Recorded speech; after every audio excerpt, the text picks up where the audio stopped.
Hi everybody. I can't believe that we're already on month 12 of our Jamestown block of the month, or as we call it, Rise and Shine. So I'm going to show you our last block that we are doing, and it's this really pretty block right here. And it was a really fun, a little bit challenging block, so I don't want you to get frustrated. It's going to take you probably a little bit longer to make, but there is a step that we need to do before we go on to step 1. So I want to show you this. You have 2 strips, they're listed right here, fabric A and fabric D. And you're gonna have a 2" by 16" strip. You need to sew those together lengthwise and iron them. You can either iron them open, you can iron them to one side or the other, it doesn't really matter. And then if you look at this picture right here, you're gonna take template number 16 and you're gonna line the bottom up with the darker fabric, and you're gonna lay it here, and the tip of the lighter fabric should be right at the tip of your template, and you're gonna cut out the triangle. You're gonna cut 4 of these exactly the same way. So you see on the picture how it says discard, discard, discard.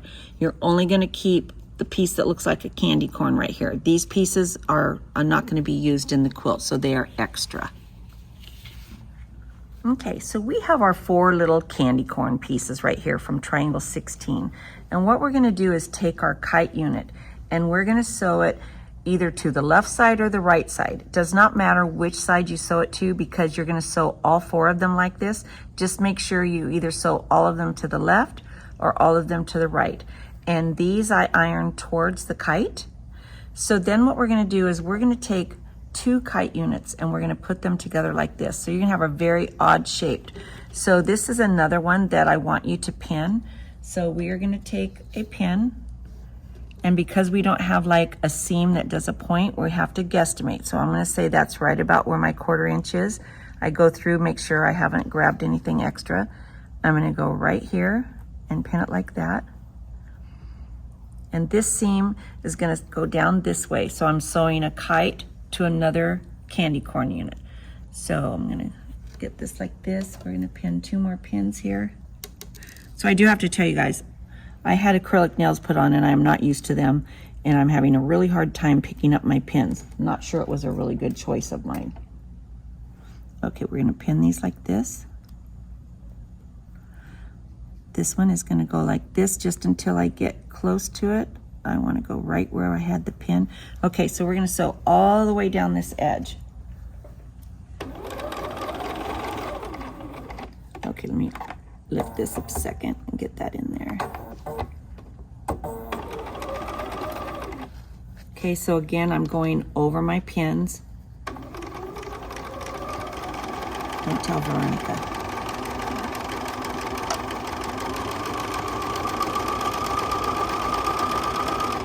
Okay, and we're gonna cut this. I'm gonna take these pins out. I'm gonna cut this out. So when you open this up, you're gonna have 2 units like this.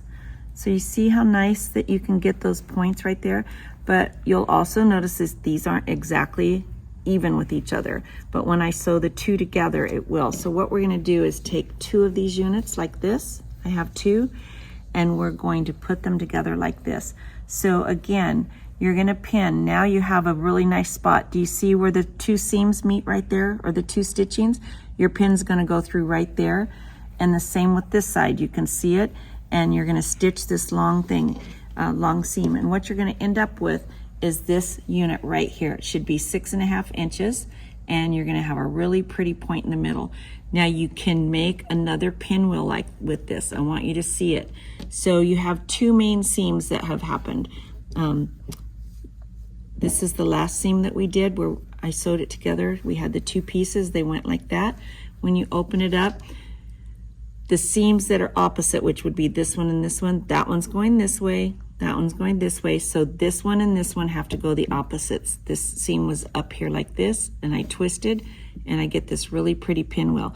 This one you happen to have a lot of seams that are going in there, but the bulk is really small, and if you could imagine, there's 8 different fabrics here. If we had them all going the same direction, it would be a really big lump in there. So this is really nice if you can manage a pinwheel in there. So in step 4, we're going to take these 4 C squares, they're number 3, And we're going to take this little triangle, which is a 6A, and we're going to sew it to two opposite sides like this.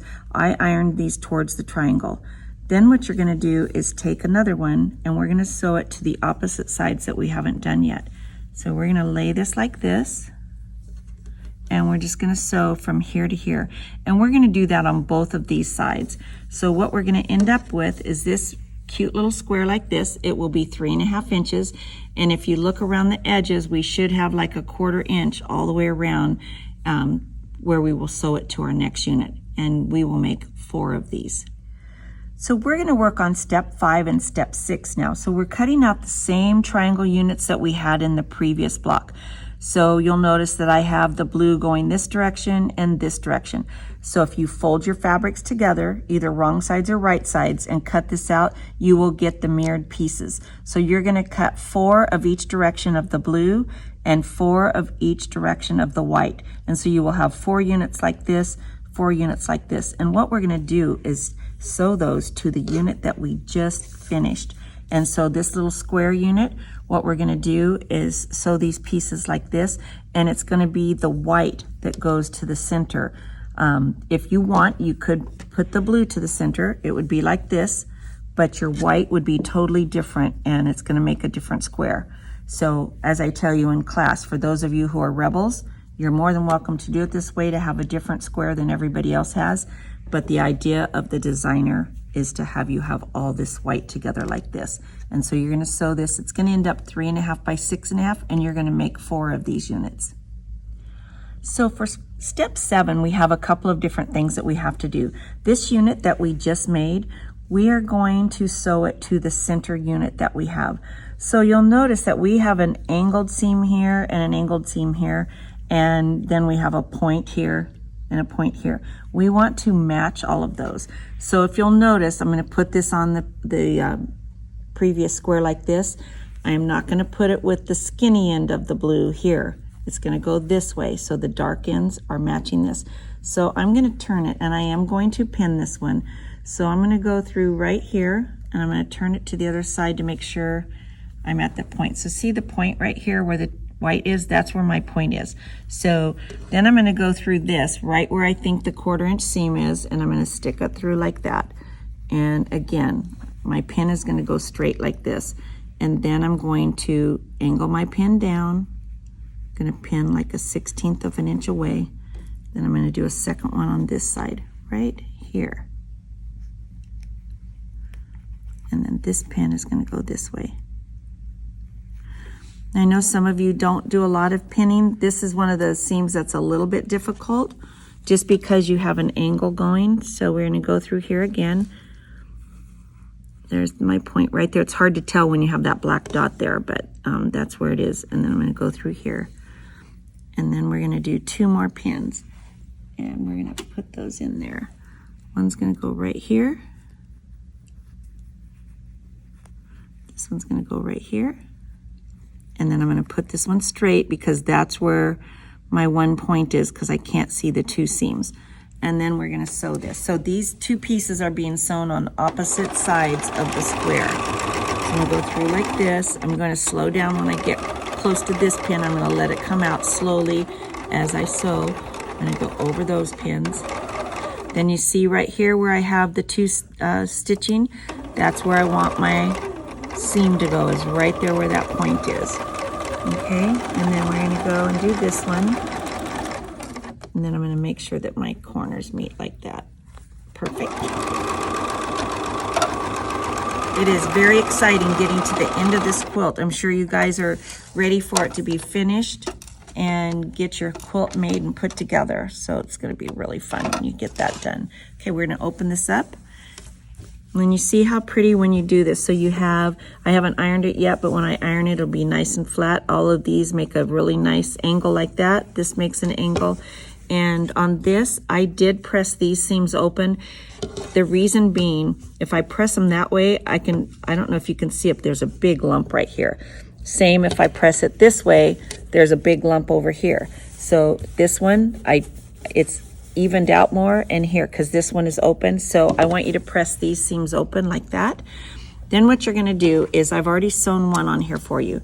You're gonna take the remaining 2 units like this piece here, and you're gonna sew these squares on. It's square number 1, I believe. And so to the 2 opposite ends, and you're gonna do the same thing. You're gonna line everything up. You're gonna pin it right here, and I have pins here to show you because you will get a really nice square when you do that. This is all the pinning that you need to do. And when you sew it and iron it, you're gonna end up with this gorgeous block.